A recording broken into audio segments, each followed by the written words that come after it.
ये कहानी है हसन की, एक गरीब मगर हुनरमंद कारीगर की, जिसके हाथों में संगे मरमर को जिंदा कर देने का हुनर था। वो फर्श बनाता था, लेकिन सिर्फ पत्थर नहीं जोड़ता था, बल्कि हर डिजाइन में अपना दिल भी शामिल कर देता था। उसकी जिंदगी सादी थी, मेहनत से भरी हुई। बूढ़े माँ बाप ही उसकी दुनिया थे। जब शहर के सबसे बड़े ताजिर खालिद साहब की हवेली का काम उसे मिला, तो उसे लगा जैसे अल्लाह ने उसकी मेहनत सुन ली हो। लेकिन उसे क्या पता था कि यही काम उसकी जिंदगी बदल देगा। काम के पहले ही दिन ताजिर की बेटी हाजिरा गलती से उसके नए बने महंगे फर्श पर पैर रख देती है और फर्श टूट जाता है। रात भर की मेहनत एक पल में बिखर जाती है। हसन गुस्से में कह बैठता है, तुम देखकर नहीं चल सकती क्या? बस यही बात हाजिरा को आग की तरह लग जाती है। वो अमीर घर की लड़की थी, नाजों में पली हुई। किसी की हिम्मत नहीं होती थी उससे ऊंची आवाज में बात करने की। उसी पल उसने ठान लिया कि इस मजदूर को सबक सिखाना है। क्या हसन अपने गुस्से और दुख को दबा पाएगा? क्या हाजिरा कभी अपनी गलती समझेगी? और क्या दो बिल्कुल अलग दुनिया के लोग कभी एक दूसरे को समझ पाएंगे? यही इस कहानी का सफर है। ये किस्सा शुरू होता है जफराबाद नाम के पुराने शहर से। एक ऐसा शहर जिसकी गलियों में अब भी मुगल दौर की खुशबू बाकी थी। सुबह की पहली अजान के साथ पूरा शहर जाग उठता। मस्जिदों की मीनारों पर पड़ती सूरज की किरणें शहर को सोने जैसा चमका देती। बाजारों में इत्र की खुशबू, ताज़ा रोटियों की महक और पत्थर काटने की आवाज़ें हर तरफ सुनाई देती थीं। जफराबाद का हर इंसान अपनी अलग कहानी लेकर चलता था। कोई अमीर था, कोई गरीब, लेकिन सबकी उम्मीदें एक ही अल्लाह से जुड़ी थीं। बाजार के एक कोने में एक छोटी सी दुकान थी, संगे सफ़ेद। दुकान छोटी थी, मगर शहर में उसका नाम बड़ा था। यहाँ सफ़ेद संगे मरमर से ऐसे फर्श बनाए जाते थे कि देखने वाला रुक जाता। इस दुकान का मालिक था हसन, 23 साल का नौजवान। चेहरे पर सादगी, आंखों में गहराई और हाथों में मेहनत की लकीरें। हर सुबह वो दुकान खोलने से पहले बिस्मिल्लाहिर्रहमानिर्रहीम पढ़ता, फिर काम शुरू करता। उसकी माँ फातिमा घर में दुआ करती रहती और उसके वालिद अहमद दुकान में हिसाब देखते। अहमद साहब कभी शहर के मशहूर कारीगर हुआ करते थे। अब उम्र ढल चुकी थी, लेकिन हुनर अभी भी आंखों में बसता था।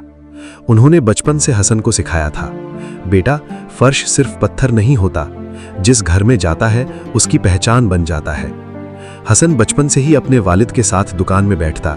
कभी डिजाइन बिगाड़ देता, कभी संग तोड़ देता, लेकिन उसके वालिद डांटते नहीं थे, बस मुस्कुरा कर कहते, गलती से ही इंसान सीखता है।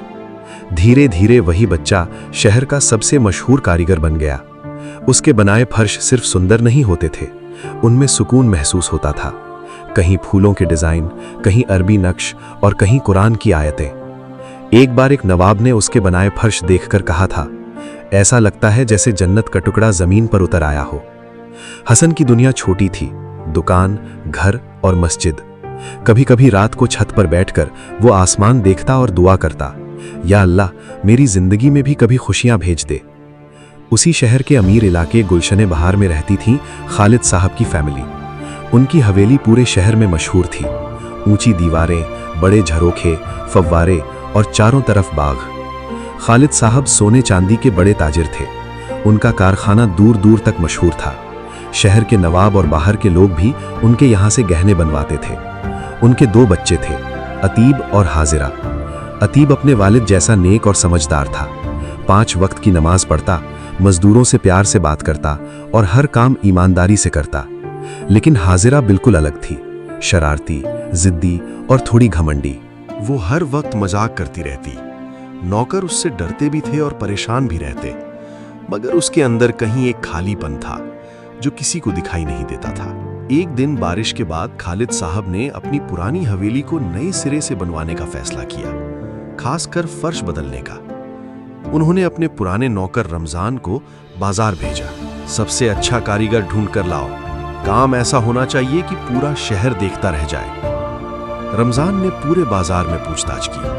हर किसी की जुबान पर एक ही नाम था, हसन। अगले दिन रमजान उसकी दुकान पहुंचा और काम की बात की। इतना बड़ा काम सुनकर हसन के वालिद की आंखों में खुशी आ गई। बेटा, ये मौका बहुत बड़ा है। हसन अगले दिन हवेली पहुंचा। इतनी बड़ी हवेली उसने पहले कभी नहीं देखी थी। वो हर कमरे का नाप लेने लगा। 25 कमरे, बड़े हॉल, लंबे बरामदे और हर जगह टूटे पुराने फर्श। हसन समझ गया कि यह काम महीनों चलेगा। अगले दिन से काम शुरू हो गया।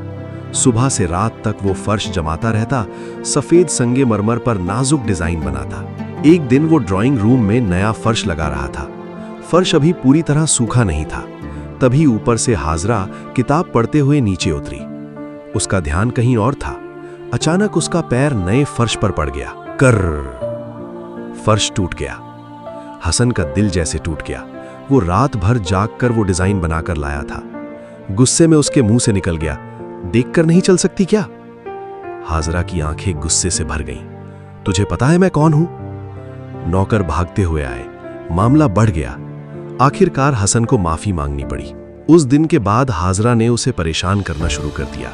कभी पानी गिरा देती, कभी जानबूझकर फर्श खराब कर देती, कभी दोस्तों के सामने उसका मजाक उड़ाती। एक दिन उसने हंसते हुए अपनी सहेली से कहा, देखो इसे, जैसे कोई गुलाम काम कर रहा हो। हसन सब सुनता लेकिन चुप रहता। रात को घर जाकर माँ से कहता, अम्मी, बड़े लोग इतने घमंडी क्यों होते हैं? उसकी माँ प्यार से कहती, बेटा, सब्र करने वालों के साथ अल्लाह होता है। महीने गुजरते गए, काम आधा पूरा हो चुका था। एक दिन मौसम बहुत गर्म था। हसन भाली संगे मरमर का बड़ा टुकड़ा उठा रहा था। ऊपर बालकनी में हाजरा अपनी सहेलियों के साथ खड़ी उसका मजाक उड़ा रही थी। हसन का ध्यान एक पल को भटका और भारी पत्थर सीधे उसके हाथ पर गिर पड़ा। वो दर्द से चीख उठा, हाथ से खून बहने लगा। पूरा घर घबरा गया। अतीब दौड़ा, रमजान हकीम को बुलाने भागा। खालिद साहब खुद नीचे आए और हाजरा, वो पहली बार डर गई थी। उसने पहली बार किसी मजदूर का दर्द इतने करीब से देखा था। वो दौड़कर नीचे आई, कांपते हाथों से कपड़ा बांधा और रोते हुए बोली, हसन, मुझे माफ कर दो, मेरी वजह से हुआ ना ये सब। लेकिन दर्द में भी हसन ने सिर्फ इतना कहा, कोई बात नहीं बीबी जी, सब अल्लाह की मर्जी है। उस रात हाजरा सो नहीं सकी। उसे पहली बार एहसास हुआ कि जिस इंसान को वो कमजोर समझती थी, वो उससे कहीं ज्यादा बड़ा दिल रखता है। धीरे धीरे वो बदलने लगी। अब वो रोज हसन का हाल पूछती, उसके लिए दवा लाती, फल लाती, काम में मदद भी करने लगी। एक दिन उसने पूछा, तुम हमेशा इतना सब्र कैसे कर लेते हो?